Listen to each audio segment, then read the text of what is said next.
So Aja Wilson won Time Athlete of the Year, and again, I do want to say this because this is something that actually kind of matters.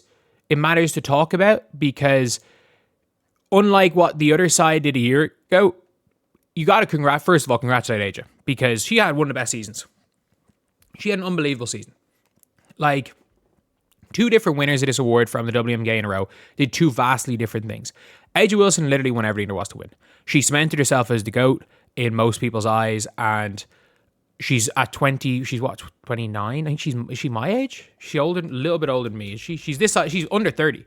She is 20, yeah, she's a month older than me, so she'll be 30 in next season. The odds of her winning an extra MVP or two is extremely high. She's easily cemented herself as, I said it, Fee, took over as best player in the world. Aja Wilson needed to snatch the crown back. I said that during the season, and she did. She absolutely did. And the reason why I'm saying all this is because this shouldn't be bigger than Aja Wilson winning the award. The problem is that it is bigger than Aja Wilson winning the award. Why is it bigger than Aja winning the award? Because a year ago, this same award was won by Caitlin Clark, who, by the way, didn't have as much of a quote-unquote successful season in the WNBA, but what she did in college, breaking the all-time record, getting back to the championship game when they had no right to beat LSU or UConn. They had no right to beat either of those teams. You have a team an LSU team, who had Michaela Williams, Flaw J. Johnson, Angel Reese, Hailey Van Lith, and Anissa Morrow. They had 5 minimum WNBA players. 5 minimum on their team. And Caitlin Clark had a 41 point, 1 rebound off a 41 point triple-double. And then she comes out against UConn, who had 5 WNBA players as well, and beat them. Including a WNBA player people said are better than her, who's not, in Paige Beckers. And then went out and basically quadrupled the WNBA size overnight. Like, we're not talking about the WNBA if it's not for Caitlin Clark. I'm not here if it's not for Caitlin Clark. I'm making 2K videos if it's not for Caitlin Clark. Actually, to be honest, I'm probably retired and teaching if it's not for Caitlin Clark. I'm going to, that's being real. I probably would be just retired and teaching. And a year ago, she got that. And the WNBA owners and nobody other than Lexi Brown pushed back. And by the way, multiple WNBA players liked posts saying Caitlin Clark shouldn't have won Time Athlete of the Year. Multiple WNBA players were on Instagram spotted liking posts about this. Let's take a listen. Why couldn't they have put the whole WNBA on that cover and said the WNBA is the league of the year because of all the talent that we have?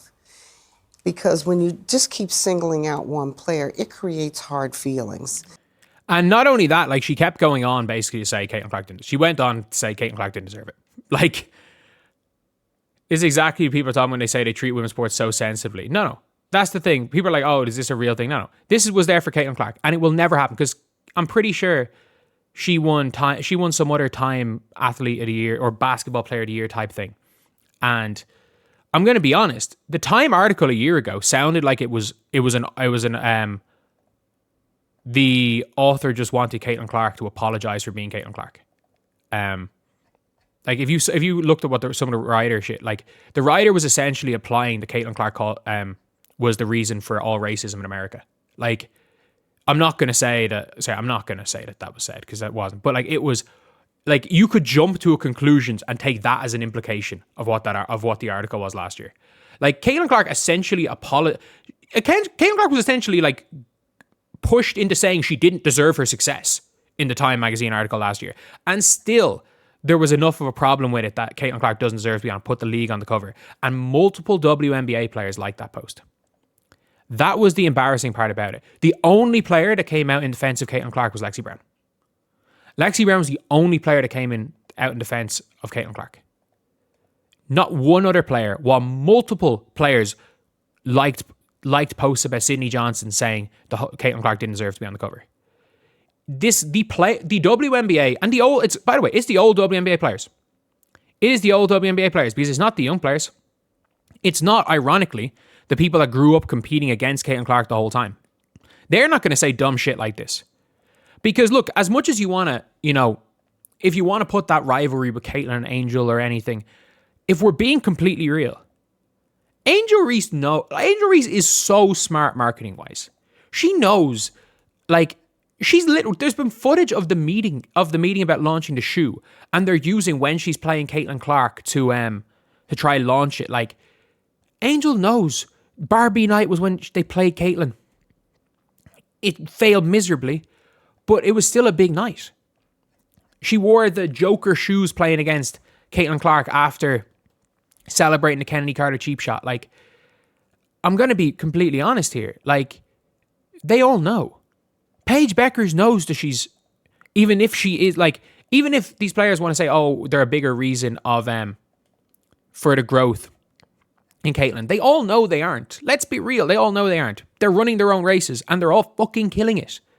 These young players, and even if you're looking at teammates, Sophie Cunningham, Lexi Hull, Aaliyah Boston is killing it right now. And even you look in the media, you're looking at the likes of a Candace Parker. Like, as people are like, oh, Candace Parker, oh, she's not on TV as much as she used to be, and maybe she should be more on TV more. And look, she's probably making a fucking fortune in Project B. And if you look at Project B, you're not going to be out here seeing, all the Hatelins. Project B is not going to be Hatelins because, do you want to know why? Because this is an actual league that is not being run by some weird meritocracy. They are trying to make money, and they're trying to make money as quickly as possible in Project B. They are trying to make money, and they're trying to, it's one of those things where they're trying to put money in, see how the league goes, and sell franchises. They're trying to make quick money. This is a bunch of tech bros who think that they can get in on the boom and make a shitload of money out of this. So any type of media, any type of players that's doing this bullshit is going to be told to shut the fuck up. And that's going to be one of those things where it's like, it is just a pity. It's a pity seeing this league, because I do think that there have been a lot of positive things in the WNBA over the last couple of years. And I think last season, the playoffs were so bad last year. Other than the 2 Indiana Fever series, the first rounds were good. In fairness, the first rounds were good. But other than, I was about to say the 2 Indiana Fever series, but like the Aces and Seattle Storm game was unbelievable. The final, the Aces and Storm game, the way that game ended was crazy. But the semifinals, the finals were terrible. They were absolutely terrible. Based off of 5-game finals the year before, which went down to a team getting a literal rigged finals. And that's the thing, is like, I'm still convinced the WNBA rigged the 2024 finals, because for a lot of these people, it's not a basketball league, and a lot of people in the league, it's not a basketball league. And when the talk becomes not about basketball, that's where it becomes a problem. And if you look, and that's the funniest thing is that everyone's like, oh, look, I can guarantee you that this video and a video talking about AJ are going to be my most viewed videos for the last couple of, maybe month. Because everyone's like, oh, it doesn't matter when it's not about basketball. Like, anything about basketball doesn't get that many views. But if you look at the viewership in college and the way college basketball is being talked about, like, there are fandoms on all sides, but it's still always basketball. And the WNBA is, whether it be from the ownership, whether it be from the players, and that's the thing where it's like, women's college basketball is women's college basketball. They don't brand themselves on being an activist league. There's no expectation of being an activist. And apparently being an activist means you have to hate Caitlin Clark. And you have to constantly, like, and again, you've seen it in like videos and clips, and it's even like when she's talking about, I don't think someone like Natasha Cloud has any issue with Caitlin Clark, but she has liked so many anti-Caitlin Clark shit.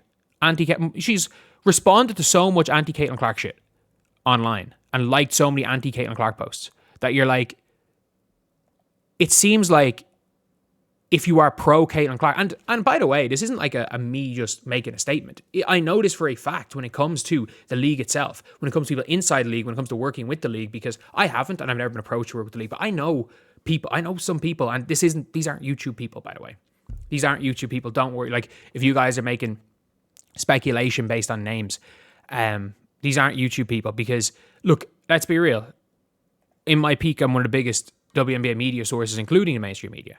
So there are people that are talking to me in the background, but they have literally told me that being anti-Caitlin Clark, essential, like if you are working with the WNBA, you are being pushed towards being you pretty much have to be anti-Caitlin Clark. You will get, if you are anti-Caitlin Clark, you will get opportunities. Not going so far off the edge that you've gone crazy with it, but like if you lean anti-Caitlin Clark, you'll get opportunities. That's basically what I've been told. I could be wrong with that. And look, I really want to be wrong with that. I really want to see the league grow, and I really want to see the league talk about basketball. I really want there to be people in the media that are pro Paige, pro Angel, pro Caitlin. I really want there to be the type of media where, you know, the fans can be fans of other teams and have healthy rivalries with teams. And it was something that I really wanted to do.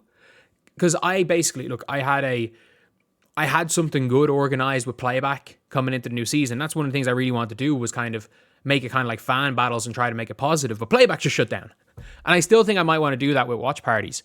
But the problem is like, it's hard to get fans of other teams that aren't just going to be anti-Caitlin Clark and you can talk ball.